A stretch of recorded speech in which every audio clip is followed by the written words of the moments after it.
We keep nuclear weapons underground in this country, in big, they call them silos. They are shaped like farm silos that hold grain, but instead of going up, they go down.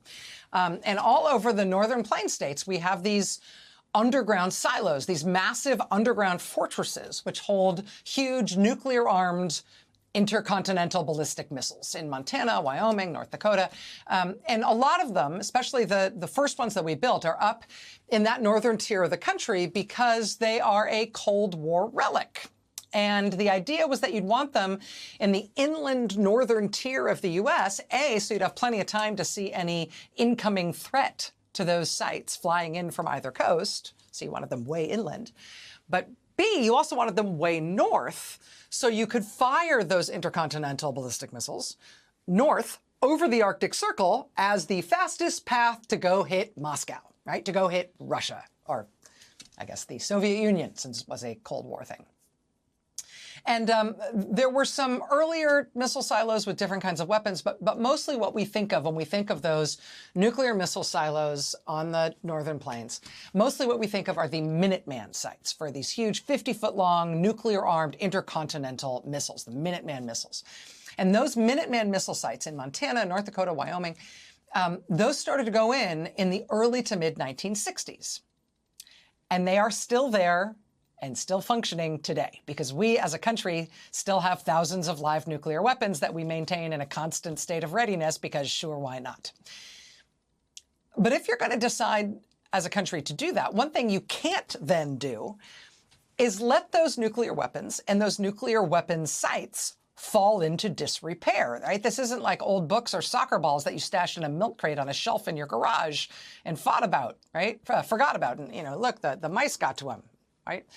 These are real live nuclear weapons that need upkeep and modernization. They need care and tending. So a few months ago, there was a review of the physical condition of these decades-old silos, where to this day we keep hundreds and hundreds of these huge nuclear weapons. And at the end of that review, the Air Force reported, we need to dig all new silos for our nuclear missiles.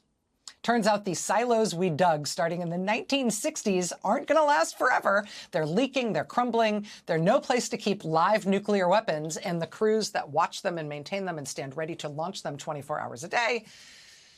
So we need new silos. We need new physical sites for these ground-based nukes. And if that sounds expensive, you are right. But also you've got to, right? I mean, maybe we shouldn't actually have these nuclear weapons. That's an argument that might be worth having. But if we're not having that argument and we are going to keep these nuclear missiles, all these thousands of them, right, then we do have to keep them safely. If we're going to have the nukes, we've got no choice but to maintain them and upgrade them as needed to keep them safe. Right. Right. We can all agree on that. Right. Right. Well, President Donald Trump is now robbing the ground-based nuclear missiles safety and modernization budget for himself. He is robbing that budget. Quote, no one wants to discuss a mysterious $934 million transfer of funds from the Pentagon project to modernize America's aging ground-based nuclear missiles. But that amount, $934 million, was slipped into an obscure Pentagon document sent to Capitol Hill as a transfer to an unnamed classified project. In recent weeks, congressional budget sleuths have come to think that that amount almost certainly includes the renovation of the new gold-adorned airplane from Qatar that President Trump desperately wants to be in the air before his term is over. Air Force officials privately acknowledge, quote, dipping into nuclear modernization funds for the airplane project. That's from reporters David Sanger and Eric Schmidt at the New York Times. And just to underscore that last point again, just in case that didn't sink in, they actually say it twice in the article. When asked last week, the Air Force said it simply could not discuss the cost or anything else about the airplane because it is classified. But Air Force officials privately concede that they are paying for the renovations of the Qatari Air Force One with the transfer from the Pentagon program to rebuild America's aging, leaky ground-launched nuclear missile system.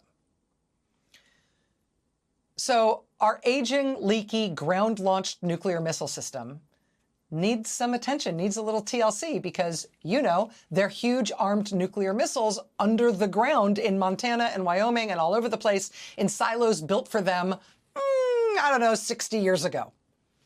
So they need a little TLC, our live nuclear weapons, but Trump is taking the money from that program for himself to instead fix up this plane that he wants, which, yes, he will use as Air Force One while he's president, but then, remember, he plans to keep it for himself after his presidency as part of his presidential library, which is a thing that does not exist. Diverting $934 million in taxpayer funds from the Pentagon for nuclear weapon safety to instead making sure he gets the gold inlay he knows he deserves on the plane he plans to take with him when he goes. Everywhere, all over the world, these guys are all the same, and they all want gold toilets. They all want to rob the country they lead blind, to give them gold gewgaws that make them feel special. But that's more fun than actually governing, right?